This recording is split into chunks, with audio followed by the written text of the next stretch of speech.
É engraçado como o esmagamento de Deus transforma a gente, né? A gente chora, a gente sofre. O silêncio de Deus nos causa uma dor insustentável por causa de decisões erradas que a gente tomou. Mas o caminhar com Deus, o ser esmagado por Deus, muda quem nós somos. Vamos para a palavra? Pega a tua Bíblia de papel. Porque é um privilégio que nós temos. Andar com uma Bíblia. Manusear a Bíblia de papel. É um privilégio que nós temos. O Abrão, do capítulo 12. Lá no versículo 16, enganou o rei do Egito, dizendo que Sara era sua irmã e não esposa, e beneficiou dos bens e presentes vindo do Egito. Passou um tempo sem ouvir a voz de Deus, e o Senhor interferiu na decisão de Abrão. E agora a gente encontra um Abrão aqui, no versículo 14, que quando ouviu que Ló e os seus bens foram presos, ele fez uma estratégia de guerra, ele juntou 318 melhores soldados de guerra, ele foi resgatar o sobrinho dele, o irmão dele. Ele fez o papel da igreja. Junte os melhores em oração, em guerra espiritual e vá resgatar Ló. E ele não resgatou apenas a Ló, ele resgatou a Ló, os bens de Ló, os prisioneiros que foram levados juntos com Ló. E aqui a gente encontra um Abraão transformado. Versículo 18 em diante, a Bíblia diz que Abraão se encontrou com o rei Melquisedeque e levou os dízimos, o dízimo de tudo, de todos os bens que ele havia adquirido. E Melquisedeque, que era sacerdote, abençoou a vida de Abraão. E a gente entra num ponto importante: dízimo.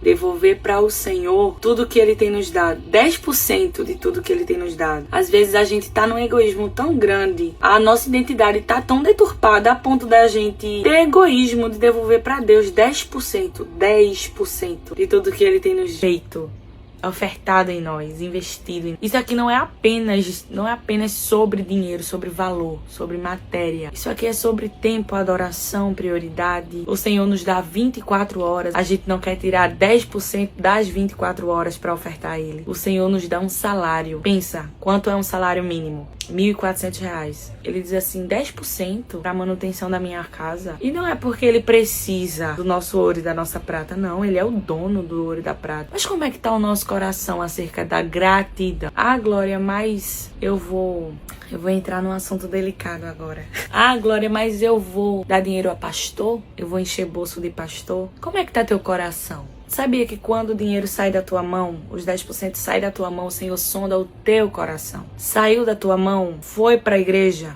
é responsabilidade do pastor com Deus agora. Tem nada a ver contigo. A partir do momento que a gente tira do nosso bolso e entrega no altar, a gente tá dizendo assim, Senhor, essa é a minha parte. Tá livre da responsabilidade. Tem gratidão? Quem tem gratidão oferta. Quem tem gratidão devolve. É 10% de tudo. O Senhor é bom. Tem alguém precisando ouvir isso. Seja fiel no pouco, para que você possa desfrutar o muito. Porque a gente quer o muito, mas a gente tem egoísmo de ofertar com o nosso pouco. E Ele não pede tudo, Ele pede 10%, R$100. 10%, R$10. Sobra pra tu R$90. O que é R$10 pra quem tem R$90? Que o Espírito Santo te confronte com essa palavra hoje. Vamos voltar? O rei de Sodoma encontrou Abraão. E quando ele encontrou Abraão, ele quis fazer uma proposta, um acordo com Abraão, e o que ele disse foi o seguinte: fica com os bens e me dá as pessoas. Tá lembrado que Abraão antes era ambicioso, ele negociou a esposa. Agora a gente vê um Abraão transformado a ponto de o rei lhe propor: fica com os bens. Eu não quero os bens, fica com os bens, eu quero as pessoas. A resposta de Abraão confronta quem nós somos. Versículo 22. Abraão declarou ao rei de Sodoma: ergo minhas mãos em adoração ao Senhor, o Deus Altíssimo, Criador dos céus e da terra, e juro que não ficarei com nada do que é teu, nem um fio de linha ou uma tira de sandália, para que jamais venha reclamar. Abraão ficou rico à minha custa. Nada quero para mim, senão o que os meus servos comeram e a porção pertencente a Aner,